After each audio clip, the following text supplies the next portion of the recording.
First, let me thank everyone for this meeting today. I appreciate the City of Kansas City Economic Development Office taking the time.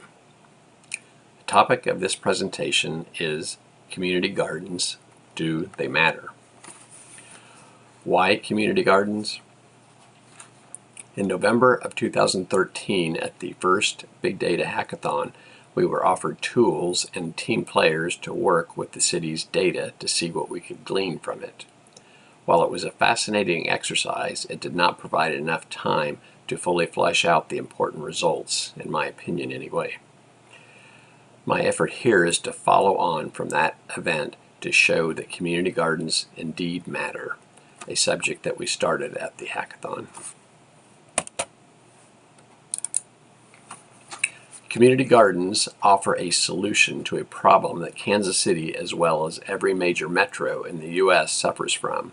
That is, not enough nutritious food in areas which have been called food deserts.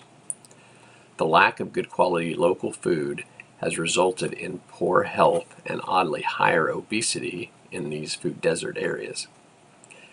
Organizations, including Cultivate Kansas City, Good Natured Family Farms, and the Kansas City Food Circle, have worked to educate the public about local food and to some extent teamed with the communities to start community gardens. Their efforts have paid off as over 200 community gardens are currently in production within the metro area. These gardens offer some of the local produce so sorely needed in the food desert areas. What I'd like to show you today is evidence that suggests that these gardens do make a difference. Let's have a look. First, a look at the locations of these gardens, and thank you Tableau for the wonderful technology that brings this to light. Two zip codes stand out, 64127 and 64109. These zip codes represent areas just east of Gillum Road and bordered by 10th Street on the north and 39th Street on the south. There are a number of community gardens north and south of these zip codes, but for our research here, we'll focus on just these two. First, let's look at the 311 data that the city has effectively captured over the years. This is data of routine calls regarding city services. I picked the value days to close from within the 311 correspondence data, which is the number of days until the caller's issue is deemed resolved. My assumption here is that zip codes where service requests are made, then resolved in a lower number of days versus a higher number of days reflect an improvement in these locations over those around them. Looking at the zip code 64127, which has the highest number of community gardens in the city, it has an average 311 response rate of 23.1 days to close. This is lower than most of the zip codes around them, but just by little, but it is something. Now let's look at crimes data that involved a firearm from the city's crime data for 2013. Alarmingly, zip code 64127 has 671 crimes with firearms reported in 2013, which is one of the highest in the metro.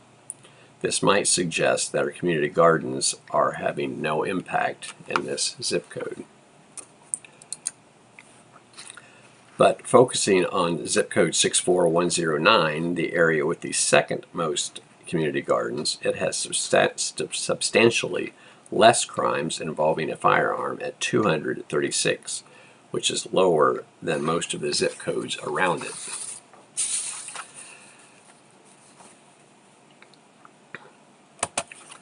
This zip code encompasses the neighborhoods of Ivanhoe, where significant work has been done over the years to improve the quality of life, which involves community gardens as one of its core values.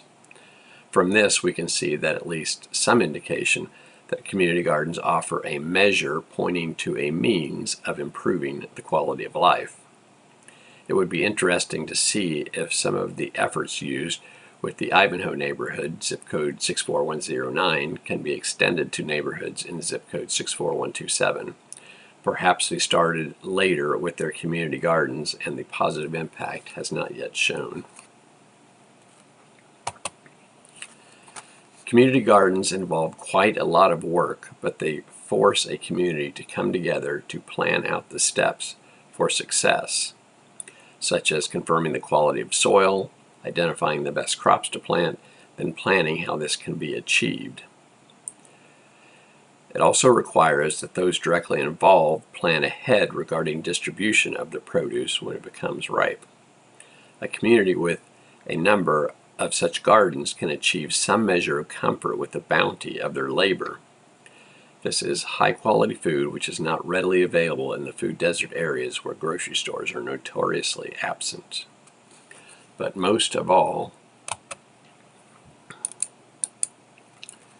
community gardens create community, as their name suggests. Properly planned and cared for, these gardens can make a big difference in a community. Coupled with other efforts to improve the quality of life, they can really help. Thank you very much for your time.